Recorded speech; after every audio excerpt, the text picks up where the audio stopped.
नमस्कार, स्वागत है आपका अमनदीप महेंद्र शो में। कुलदीप बिश्नोई जी ने रात को एक वीडियो डाली है और पूरे हरियाणा की राजनीति में धमाका कर दिया है। उन्होंने बहुत सारी बातें कही हैं और एक बब्बर शेर वाली बात कही है। तो बड़े बड़े कयास लगाए जा रहे हैं। मेरे साथ बातचीत में वरिष्ठ पत्रकार महेंद्र सिंह है। सर, स्वागत है आपका। धन्यवाद मनदीप जी।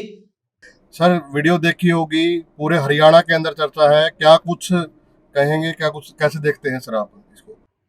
मनदीप जी, वीडियो में क्या बोला गया है उसका विश्लेषण हम करें उससे पहले मैं एक बात जरूर कहना चाहूंगा कि बड़ी डेयरिंग वीडियो है, हिम्मत दिखाने वाली वीडियो है। मैं निजी तौर पर अगर कहूं, पिछले वीडियो में जब हम इस पूरी की पूरी कंट्रोवर्सी के बारे में बात कर रहे थे तो मैंने भी ये कहा था कि डर है कहीं ना कहीं बिश्नोई परिवार के भीतर, इसलिए वो खुलकर नहीं बोल रहा है।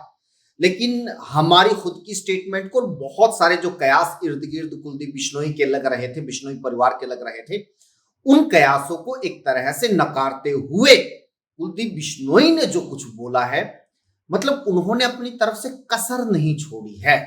सीधे नाम लेके, अल्टीमेटम देके और आगे तक की चेतावनी देके उन्होंने अपनी ये बात कही है।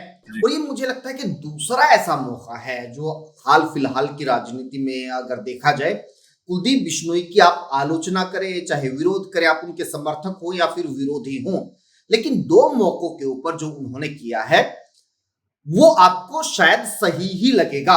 पहला, जब उन्होंने कांग्रेस के भीतर होते हुए राज्यसभा चुनाव में क्रॉस वोटिंग की जी। तो उन्होंने सामने आकर कहा कि हाँ मैंने की है, और उन्होंने फटाक से कांग्रेस की सदस्यता से इस्तीफा दे दिया, विधायक पद छोड़ दिया, उन्होंने सीधे चुनाव का सामना किया जी।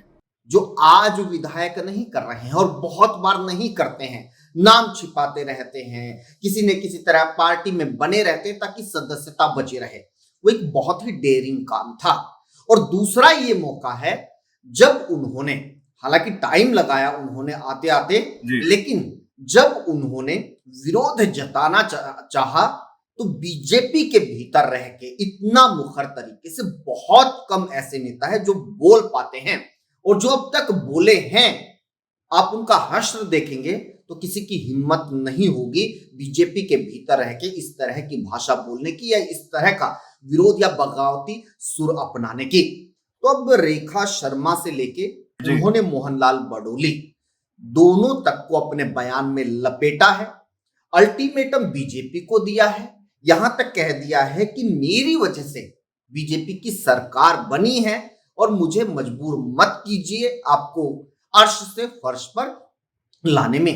बिल्कुल चेतावनी है। बिल्कुल सर, और यही कहा है कि 2 बार सरकार बनाने में अहम योगदान है, और मेरे खुद के जो वोट बैंक है 7% का, वो हमेशा मेरा रहा है, और हमने बीजेपी को ट्रांसफर किया था। साइलेंट वोट है जो इनका। और बड़ी बात ये है सर, मोहनलाल बडोली जी का तो व्यक्तिगत तौर पे भी बहुत कुछ बोला गया कि पहले क्या था, अब प्रदेश अध्यक्ष हैं तो पद की गरिमा रखिए, तो चौधरी और जी नहीं लगाते, तो बहुत सारी बातें ऐसे भी कही हैं जी।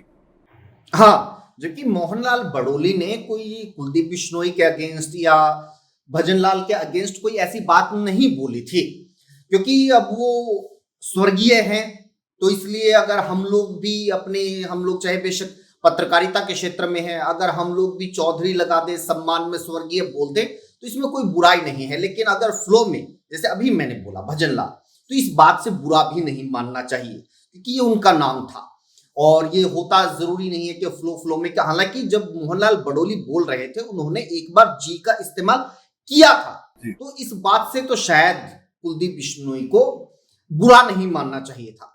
लेकिन उनको बुरा ये लगा कि बडोली साहब बचाव कर रहे हैं कहीं ना कहीं रेखा शर्मा का, और उनके ऊपर जो कार्रवाई की मांग कर रहे थे वो करने की बजाय वो उनके बचाव में आके खड़े हो गए हैं।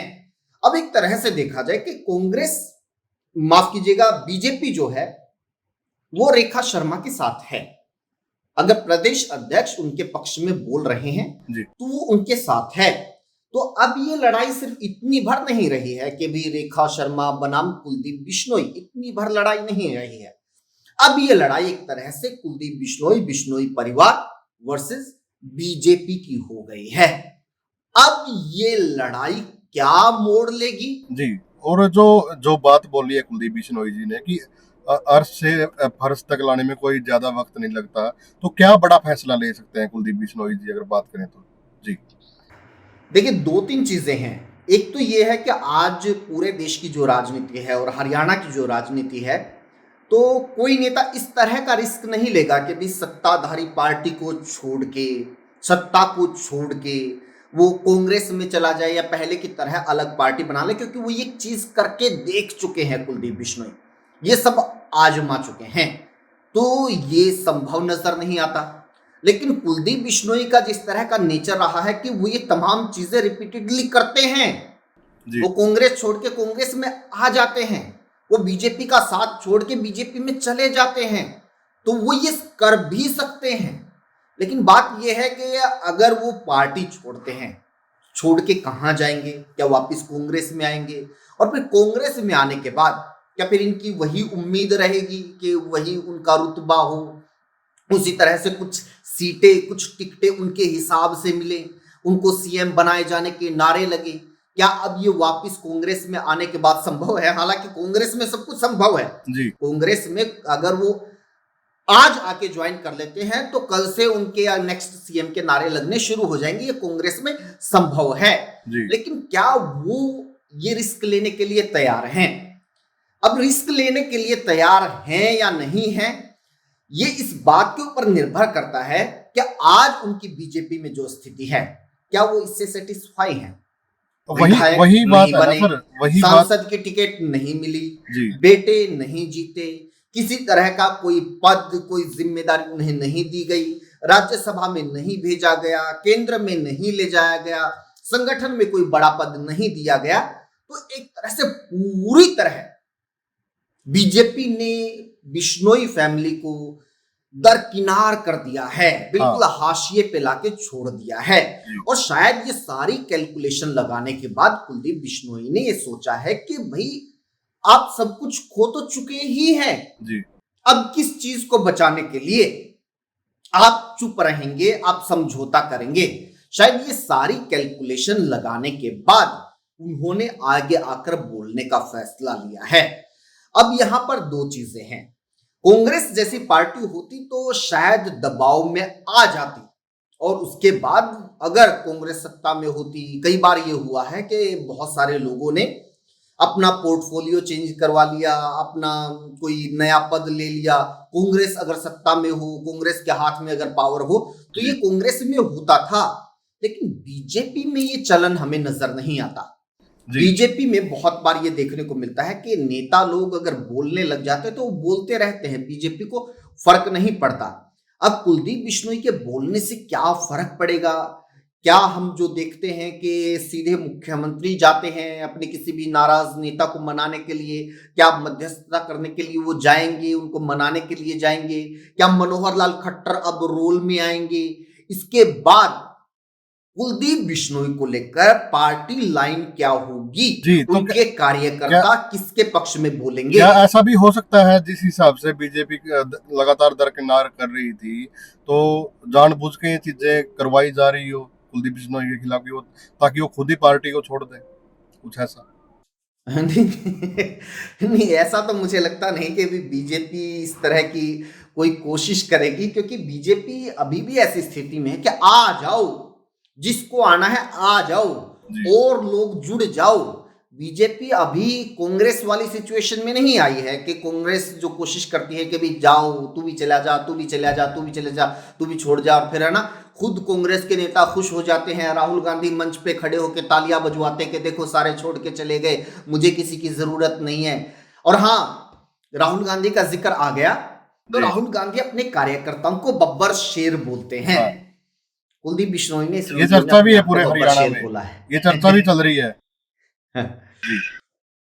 तो इसके बारे में सबसे पहले मैंने लिखा था फेसबुक के ऊपर कि ये इत्तेफाक है, लेकिन हालांकि राजनीति में आप देखेंगे तो बहुत सारे नेता ऐसे हैं जो अपने आप को शेर, बब्बर शेर बोलते हैं और उनके कार्यकर्ता उनको शेर बोलते हैं।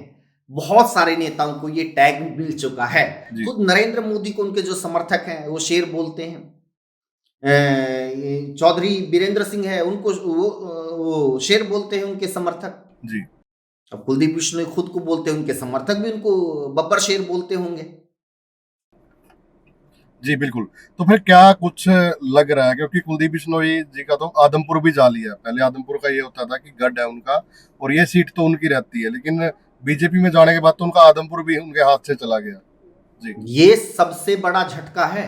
हाँ। अपने अपनी जो पारिवारिक परंपरागत जहां पर पैठ है, जो आपकी राजनीति की जड़ है, वो सीट भी आपने खो दी।